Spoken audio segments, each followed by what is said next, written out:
करने वाले हैं प्रश्नावली 3A, जो कि मनोहर की बुक से है। तो इससे पहले की वीडियो में हम आपको जो है बेसिक कॉन्सेप्ट आप का दे चुके हैं, और आज हम लोग जो है प्रश्नावली की बात करेंगे। तो प्रश्नावली में आपको बता दें कि जो हम लोगों ने मेन पॉइंट जो है बेसिक में पढ़े हुए थे, आव्यूह की कोटि और आव्यूह के प्रकार और दो आव्यूहों की समानता, उन्हीं सब के बारे में प्रश्नावली में डिटेल से आज चर्चा होगी। तो देखते हैं प्रश्नावली 3A का क्वेश्चन नंबर फर्स्ट। तो जो कि क्वेश्चन जो है यहाँ पे सामने दिया जा रहा है, और जिसमें फर्स्ट पॉइंट में पूछा जा रहा है कि कितनी पंक्तियां हैं, मतलब दिए हुए आव्यूह में कितनी पंक्तियां हैं।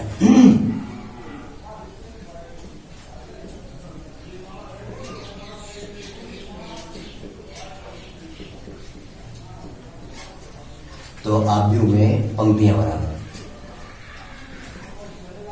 आव्यूह में पंक्तियां बराबर। तो आप देख सकते हैं, हमने आपको उस दिन बताया भी था कि जो हमारी क्षैतिज लाइन होती है उसे हम लोग क्या बोलते हैं, पंक्ति। क्या बोलते हैं बेटा, पंक्ति। और जो हमारी ऊर्ध्वाधर लाइन होती है उसे बोलते हैं हम लोग स्तंभ। क्या बोलते हैं, स्तंभ। तो आप देख सकते हैं 1, 2 और 3। तो बेटा हमारी आव्यूह में कितनी पंक्तियां हो गई, 3। तो बात समझ में आ रही है आपको। तो उसके बाद में बी पॉइंट है हमारा, कितने स्तंभ हैं, कितने स्तंभ हैं।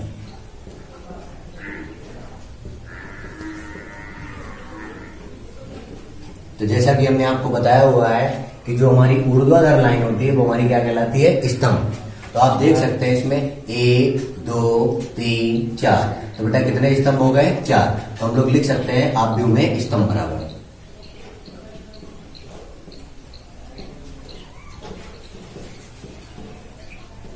कितने हो जाएंगे, 4। उसके बाद में सी पॉइंट है हमारा, जो कि दिया जा रहा है कि इसका क्रम क्या है, इसका क्रम क्या है।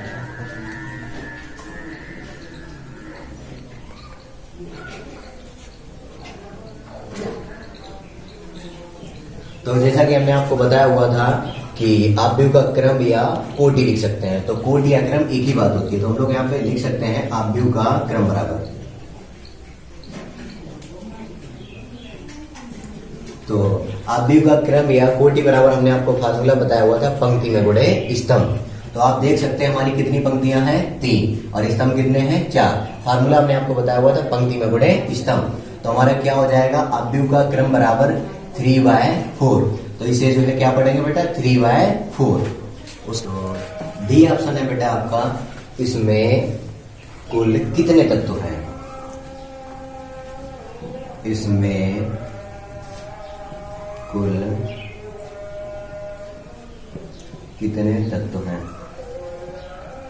तत्व या अवयव एक ही बात होती है। तो हम इसे याद कर सकते हैं, जो हमारा जो आव्यूह का क्रम होता है, यदि आप उसे सॉल्व कर दें तो हमारे जो है तत्व या अवयव जो है प्राप्त हो जाते हैं। तो हम लोग लिख सकते हैं आव्यूह में कुल तत्व बराबर, आव्यूह में कुल तत्व बराबर या अवयव लिख सकते हैं, इक्वल टू, तो 4 3 12। तो बेटा आप देख सकते हैं आव्यूह में कुल कितने तत्व हैं या कितने अवयव हैं, 12। तो आप जो है वीडियो को पुश करके नोट भी कर सकते हैं।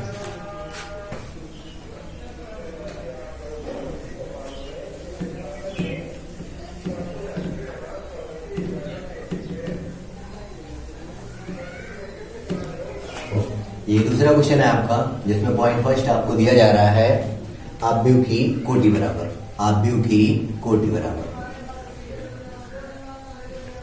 आव्यूह की कोटि बराबर। तो जैसा कि हमने आपको बताया हुआ है कि क्रम या कोटि एक ही वर्ड होता है, एक ही शब्द होता है, एक ही बात होती है। तो आव्यूह की कोटि बराबर हमने आपको फार्मूला बताया हुआ था, पंक्ति में गुणे स्तंभ। तो हम लोग जो है फार्मूला तो जानते ही हैं, पंक्ति में गुणे स्तंभ। तो आप देख सकते हैं इसमें कितनी पंक्तियां हैं, 1, 2 और 3 पंक्तियां हैं, और 1, 2, 3, 4 स्तंभ है। तो इसका जो है कोटि क्या हो जाएगा, 3/4। ठीक है बेटा। सेकेंड पॉइंट है आपका, जिसमें कि आपसे पूछा जा रहा है कि अवयवों की संख्या।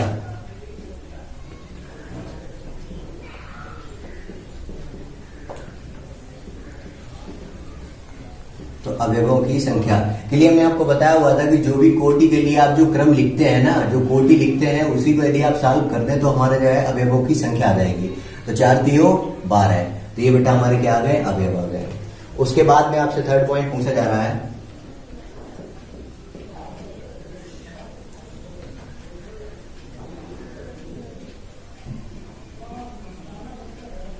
अवयव।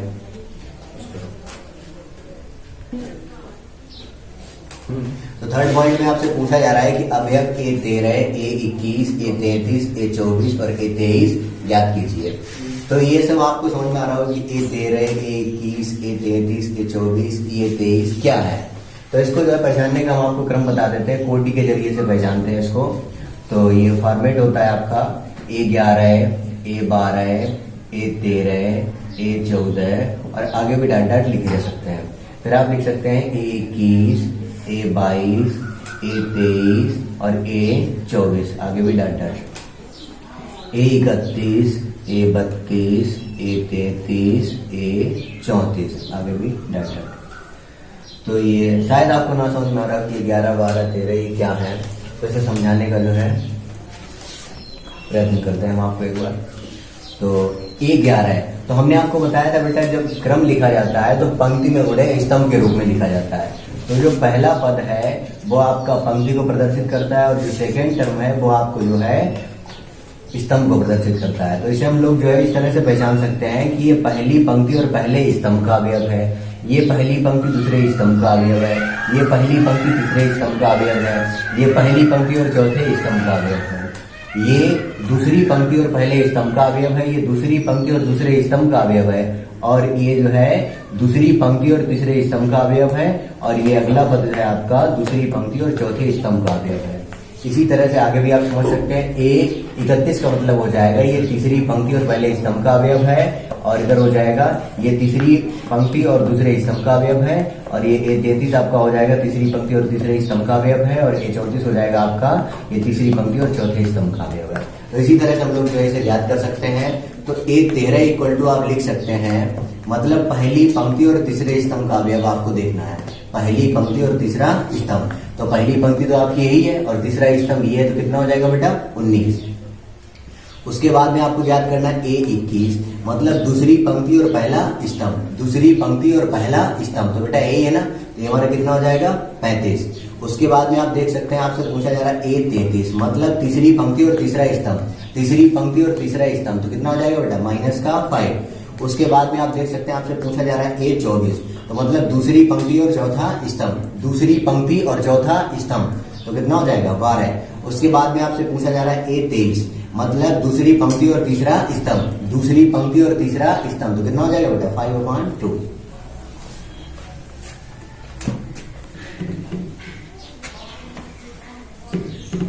नेक्स्ट क्वेश्चन है आपका तीसरा क्वेश्चन है जो कि यदि किसी आव्यूह में 24 अवयव है, यदि किसी आव्यूह में 24 अवयव है तो इसकी संभव कोटियां क्या हैं।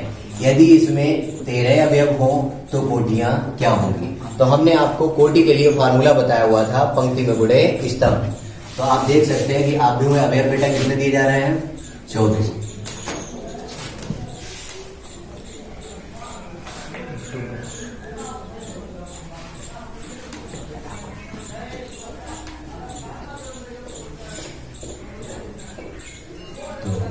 आव्यूह में अवयवों की संख्या आपको दी जा रही है 24। तो सिंपल सा तरीका आप याद रखिए कि 24 को आप कितने तरीके से लिख सकते हैं, 24 को आप कितने तरीके से लिख सकते हैं।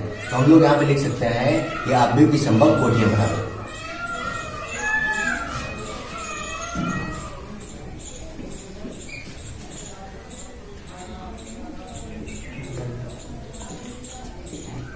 कोटियां बराबर। तो पहले तो आपको हो जाएगा कि 1 में गुणे 24, दूसरा हो जाएगा आपका 24 में गुणे 1, फिर उसके बाद में आप लिख सकते हैं 12 में गुणे 2 और कामा हो जाएगा आपका 2 में गुणे 12, फिर उसके बाद में आप लिख सकते हैं 8 में गुणे 3, फिर हो जाएगा 3 में गुणे 8, फिर हो जाएगा आपका 6 में गुणे 4, उसके बाद में आपका हो जाएगा 4 में गुणे 6, और कुछ नहीं हो सकता। तो इसी में आपको ये दिया जा रहा है कि यदि इसमें 13 अवयव हो तो इसका बेटा जो 2 पॉइंट बच जाएंगे। क्वेश्चन एक ही है लेकिन पॉइंट आपके 2 हो जाएंगे। तो सेकंड पॉइंट में आप देख लीजिएगा क्या दिया गया, 13 अवयव। तो अवयव में अवयवों की संख्या बराबर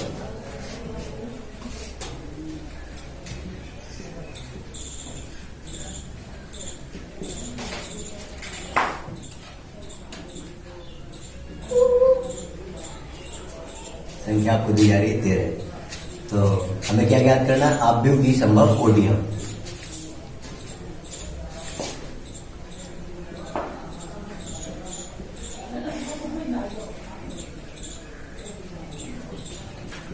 कोटियां तो कितना हो जाएगा बेटा, 1 में गुणे 13 और 13 में गुणे 1।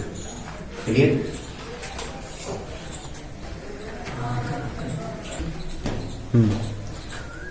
तो जो चौथा क्वेश्चन है बेटा वो तीसरे की तरह है, उसे आप सॉल्व कर सकते हैं। अब हम लोग बात करने वाले हैं 5वें क्वेश्चन की, तो जिसमें कि जो है आपको दिया जा रहा है कि एक 2/2 अवयव ए equal to small A i जे की रचना कीजिए जिसके अवयव निम्नलिखित प्रकार से प्रदत्त हैं।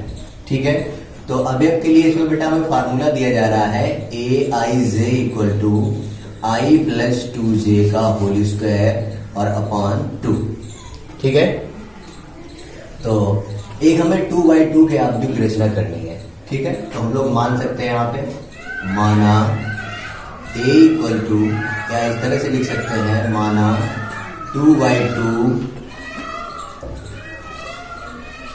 क्रम का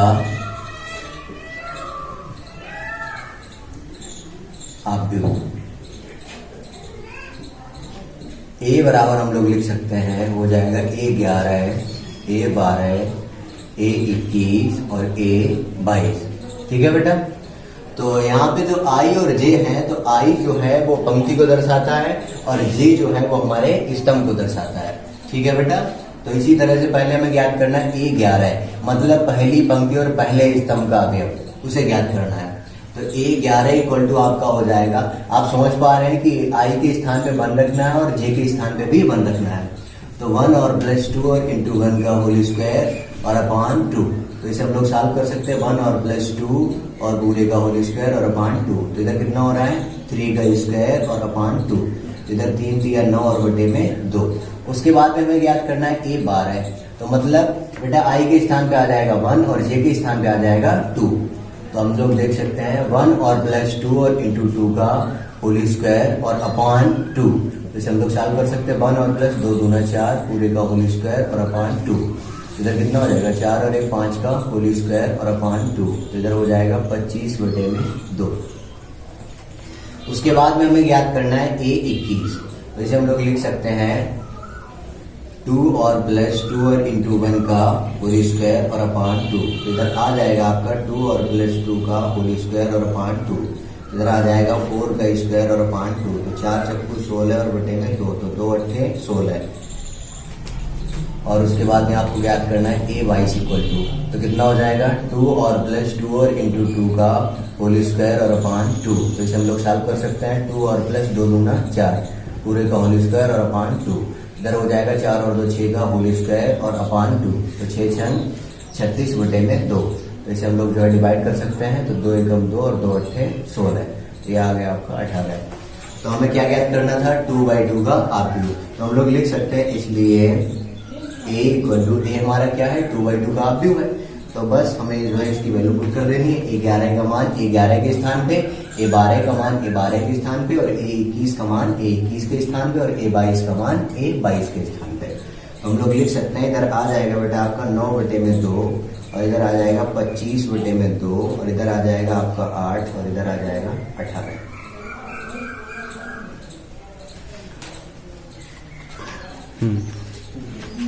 तो सेकेंड पॉइंट आपका दिया जा रहा है a i j equal to आई और प्लस जे का होल स्क्वायर और अपॉन 2। तो आप देख पा रहे हैं, इसे बिल्कुल सेम जो है इसी प्रकार आप सॉल्व कर सकते हैं। और उसके बाद में जो थर्ड पॉइंट आपका दिया जा रहा है a i j equal to आई और अपॉन जे, तो इसे बिल्कुल आप जो है सेम इसी तरह से सॉल्व कर सकते हैं, कोई दिक्कत नहीं आने वाली। यदि कोई दिक्कत आ रही है तो कमेंट सेक्शन में आप हमें बता सकते हैं, जरूर हम आपको जो है बताएंगे इस क्वेश्चन को। तो नेक्स्ट क्वेश्चन है आपका 6वां, जिसमें कि आपसे पूछा जा रहा है कि एक 3/4 अवयव की रचना कीजिए जिसके अवयव जो है निम्नलिखित प्रकार से प्राप्त होते हैं। ठीक है बेटा। इसमें पॉइंट फर्स्ट, इसमें भी 2 पॉइंट है। तो पॉइंट फर्स्ट देखिए, आपको दिया जा रहा है a i j equal to 1/2, mod में आपका दिया जा रहा है कि माइनस का 3i और प्लस j। ठीक है बेटा। तो ये आपको देख लेना है, पहले ध्यान से देखना है कि 3/4 का पेपर है। किसका पूछा जा रहा है? 3/4, मतलब बेटा जिसमें 3 पंक्तियां होंगी और 4 स्तंभ होंगे। देखिए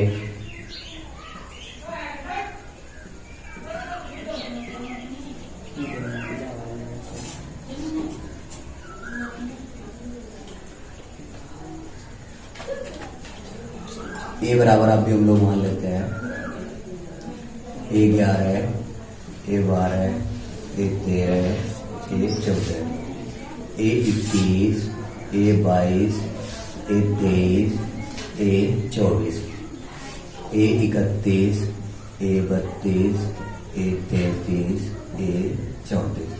ठीक है बेटा। तो बिल्कुल सेम जो है 5वें क्वेश्चन के अनुसार ही हमें जो है इसे भी सॉल्व करना है।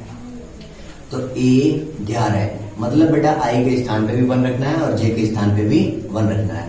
तो 1/2 माइनस का 3 और इंटू 1 और प्लस 1, तो आ जाएगा आपका 1/2 माइनस का 3 और प्लस 1, तो 1/2 और इधर आ जाएगा माइनस का 2। और ये तो बात आपको पता ही होगी कि जब जो है मार्ट से किसी संख्या को बाहर लाते हैं तो वो पॉजिटिव हो जाती है।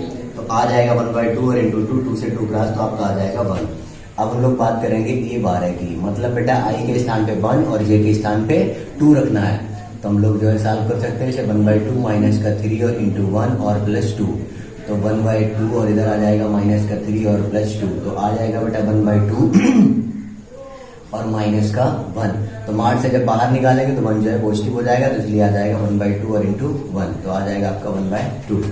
उसके बाद हमें बात करनी है A13 की, तो हो जाएगा बेटा 1/2 माइनस का 3 और इंटू में 1 और प्लस 3, तो आ जाएगा आपका 1/2 माइनस का 3 और प्लस 3, और इधर आ जाएगा 1/2 और इधर कितना हो जाएगा 0, इधर कितना हो जाएगा 1/2 और इंटू 0। अब 0 में जब किसी संख्या को गुणा करोगे तो 0 ही आना है।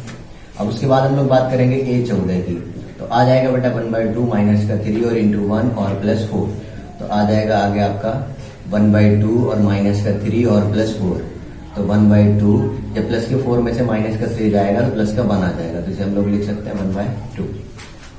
उसके बाद हमें देखना है A21, तो हम लोग लिख सकते हैं 1/2 माइनस का 3 और इंटू में 2 और प्लस 1।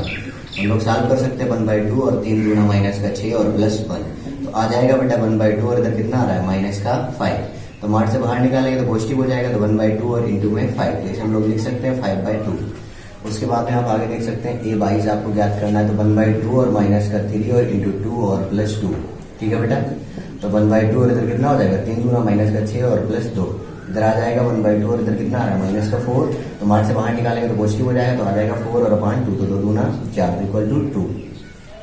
A23 इक्वल टू, इसे हम लोग लिख सकते हैं 1/2 माइनस का 3 और इंटू 2 और प्लस 3, इधर आ जाएगा 1/2 और 3 दूना माइनस का 6 और प्लस 3, इधर आ जाएगा 1/2 और इधर कितना बच रहा है माइनस का 3, क्योंकि बड़ी संख्या नेगेटिव है, तो 1/2 और इंटू में आ जाएगा 3, तो इसे हम लोग लिख सकते हैं 3/2।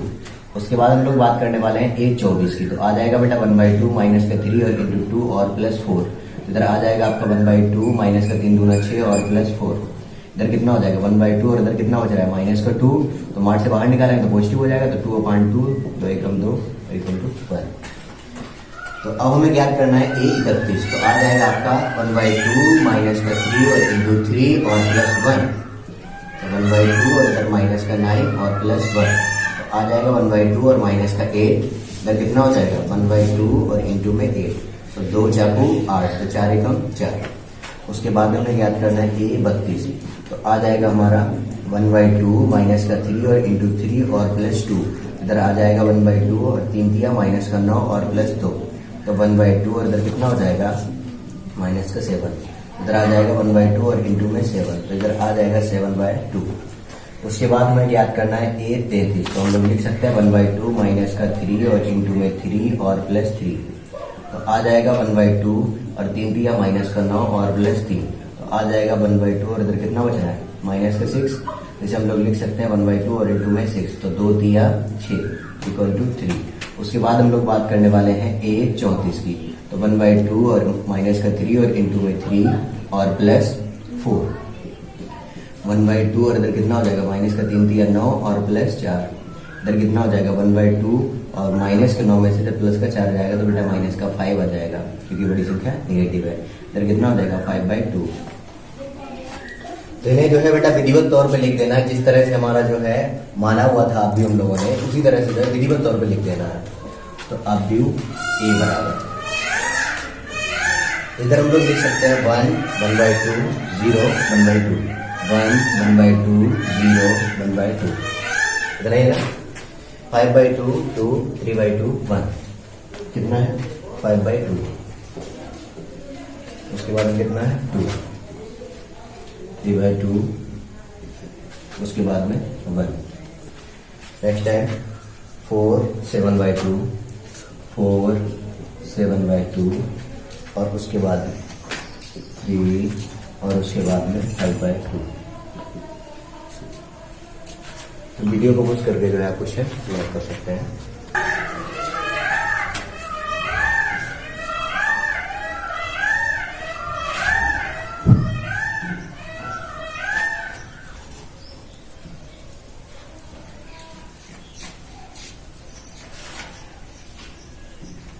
यदि बेटा कोई समस्या आती है तो आप जो है कमेंट सेक्शन में हमें बता सकते हैं, हम आपकी समस्या को दूर करने का पूरा प्रयास करेंगे, ठीक है।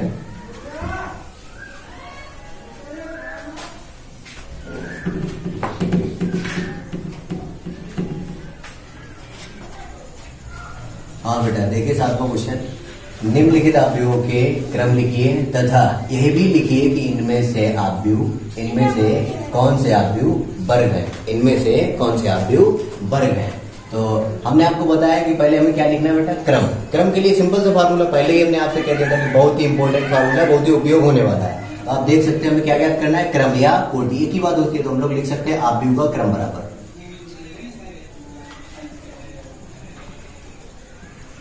आव्यूह का क्रम बराबर। तो बेटा हमने आपको फार्मूला बताया था पंक्ति में गुणे स्तंभ। तो जो हमारी क्षैतिज लाइन होती है वो पंक्ति होती है और जो ऊर्ध्वाधर लाइन होती है वो हमारा स्तंभ होती है। तो 1 2 3 तीन पंक्तियां हैं और 2 स्तंभ है। तो इसे हम बेटा क्या लिख सकते हैं 3/2। और इसमें पूछा जा रहा है कि इनमें से कौन से आव्यूह वर्ग है। तो भाई वर्ग आव्यूह तो वही होता है जिसकी पंक्तियों की संख्या स्तंभों की संख्या के बराबर होती है। तो इसकी तो बराबर है नहीं, तो इसमें जो है हमें नहीं बताना है। अब आप देखिएगा सेकेंड पार्ट। तो सेकेंड पार्ट में जो है आपको एक आव्यूह दिया जा रहा है,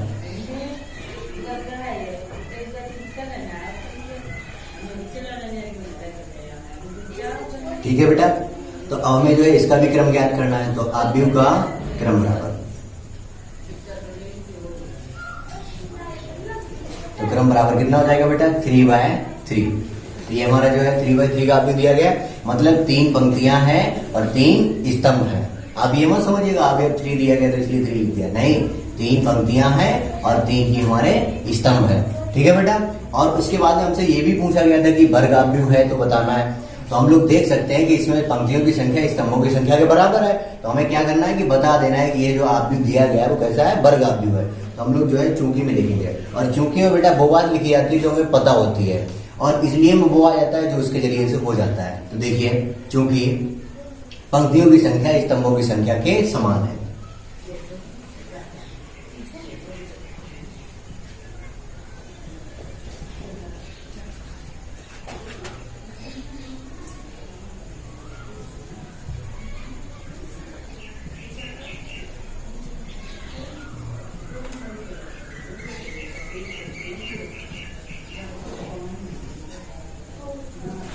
पंक्तियों की संख्या स्तंभों की संख्या के समान है। अतः या इसलिए बेटा एक ही बात होती है। तो हम लोग लिख सकते हैं अतः दिया हुआ आव्यूह एक वर्ग आव्यूह है।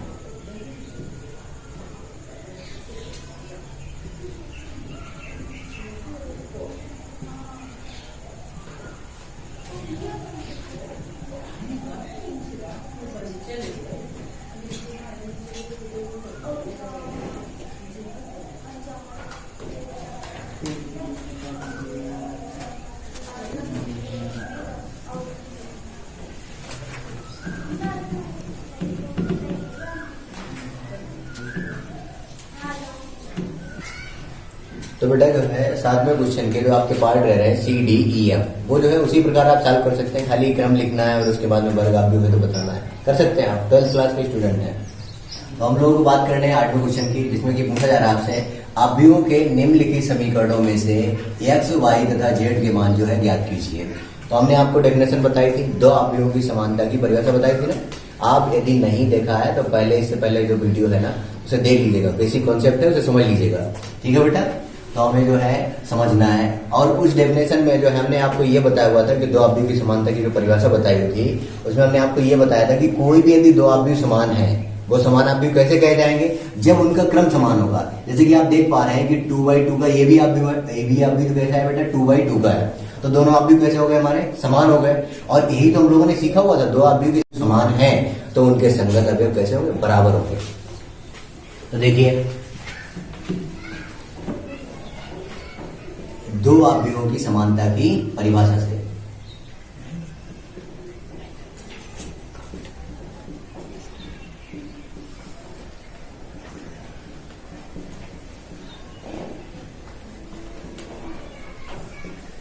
ठीक है बेटा। तो दो अवयवों की समानता की परिभाषा से, इस परिभाषा में हमने सीखा हुआ है कि समान अवयव के संगत अवयव बराबर होते हैं। तो हम लोग लिख सकते हैं 2x + y = 10 समीकरण ए, और उसके बाद में आपका हो जाएगा x - का y और इक्वल टू माइनस का 1 समीकरण 2, और उसके बाद में x और माइनस का z और इक्वल टू 2 समीकरण 3, और उसके बाद में x और प्लस y और प्लस z और इक्वल टू 8 समीकरण ये हो जाएगा आपका 4। ठीक है बेटा, हमें सॉल्व कर देना। समीकरण सॉल्व करना आता ही है, सभी को आता है, 8th क्लास से हम लोग समीकरण सॉल्व कर रहे हैं। तो समीकरण 1 व 2 से,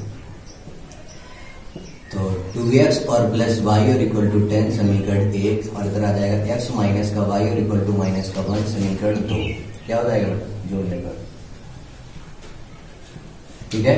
तो y से y क्लास इधर आ जाएगा 3x, और इधर कितना आ रहा है 9, तो 3 दिया 9, x और इक्वल टू 3 वैल्यू पुट कर देते हैं समीकरण 1 में, समीकरण 1 से। अब आप समझदार हैं, समझ सकते हैं कि x का मान समीकरण 1 में रखने पर इधर कितना हो जाएगा 2 और इंटू 3 प्लस y और इक्वल टू 10, तो 2 दिया 6 और प्लस y और इक्वल टू 10, तो y इक्वल टू आ जाएगा 10 माइनस का 6, y और इक्वल टू 4। ठीक है, x तथा y का मान हमें प्राप्त हो गया है। अब हमें क्या करना है, z की वैल्यू और ज्ञात करनी है। तो हम लोग क्या कर सकते हैं, x का मान उठाकर समीकरण 3 में रख देते हैं। हम लोग लिख सकते हैं x का मान समीकरण 3 में रखने पर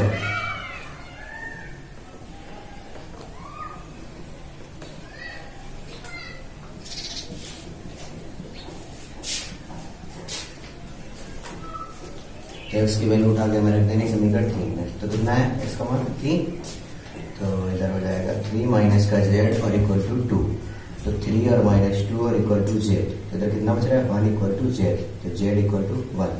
ठीक है, तो x y z के आपने मान प्राप्त कर लिए। अतः x equal to 3, y equal to 4 और z इक्वल टू कितना दिया गया है 1।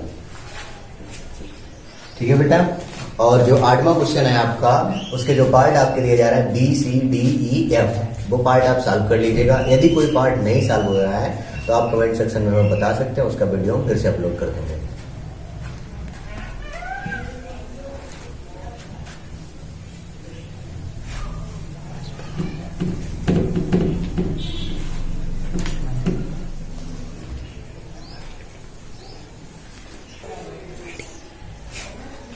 तो नेक्स्ट क्वेश्चन है आपका नवा, जिसमें कि आपसे पूछा जा रहा है समीकरण a minus B 2a plus C 2a minus B 3c plus D equal to minus का 1, 0, 5 और 13 से a b c तथा d के मान जो है हमें ज्ञात करने हैं। ठीक है बेटा, तो हमने आपको पहले ही बताया हुआ था कि दो अवयवों की समानता की परिभाषा इंपॉर्टेंट डेफिनेशन है, जिसका आप देख पा रहे हैं लगातार उपयोग हो रहा है, तो हम लोग लिख सकते हैं। तो पहले तो क्वेश्चन को एक बार नोट कर लेते हैं। हमें दिया जा रहा है a minus B 2a minus B 2a plus C 3c और प्लस डी। ठीक है बेटा, आगे हमें दिया जा रहा है माइनस का 1, 0, 5 और 13। ठीक है मेरे प्यारे बच्चों, ध्यान दीजिए इधर, दो अवयवों की समानता की परिभाषा से।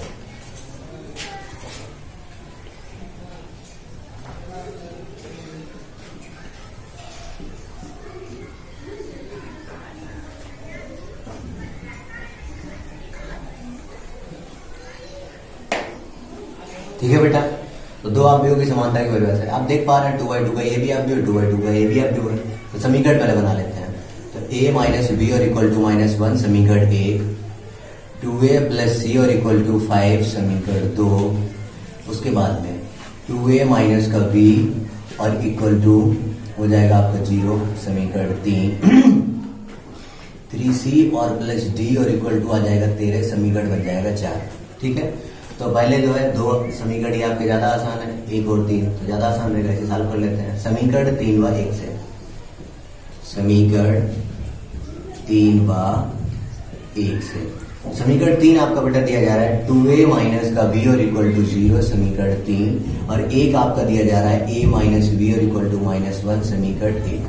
ठीक है बेटा। घटाने पर तो माइनस माइनस प्लस, b से भी क्रॉस हो जाएगा, सॉरी ये भी प्लस रहेगा। ठीक है। और उसके बाद में इधर कितना बच रहा है a, और इधर कितना आ जाएगा प्लस का 1। a का मान उठा के हम लोग रख देते हैं समीकरण 1 में, समीकरण 1 से। तो a का मान रख देना है यहाँ पे 1 माइनस का b और इक्वल टू माइनस का 1। इधर जो है 1 और प्लस 1 और इक्वल टू b, तो b इक्वल टू आ जाएगा आपका 2। a और b के आपने मान प्राप्त कर लिए। यदि आप a का मान उठा के समीकरण 2 में रख देंगे, c का मान आ जाएगा, और फिर c का मान उठा के रख देंगे आप लोग समीकरण 4 में, d का मान आ जाएगा। सिंपल है कि नहीं? देखिए a का मान समीकरण 2 में रखने पर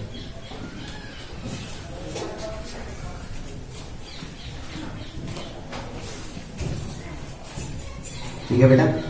तो a का मान जो है हमें समीकरण 2 में रखना है। तो 2 और इंटू 1 प्लस सी और इक्वल टू 5, इधर आ जाएगा 2 और प्लस सी और equal to 5, c equal to 5 minus 2, c equal to 3। ठीक है बेटा। c का मान उठा के रख देना आपको समीकरण 4। तो समीकरण 4 से आप समझ जाएंगे, 12th क्लास के स्टूडेंट हैं, किसी का मान पास में दिया कि समीकरण 4 से। देखिए इधर कितना हो जाएगा 3 और इंटू 3 प्लस d और इक्वल टू 13। इधर कितना हो जाएगा 3 3 9 और प्लस d और इक्वल टू 13। d और इक्वल टू आ जाएगा 13 और माइनस का 9, तो d और इक्वल टू कितना हो जाएगा 4। अतः a equal to 1, b equal to 2, c equal to 3, d equal to 4। तो हाँ बेटा देखिए, ये प्रश्नावली जो आपकी 3 है जो आप पढ़ रहे थे, मनोहर रे की बुक से पढ़ रहे थे, जो कि समाप्त हो चुकी है। ठीक है बेटा।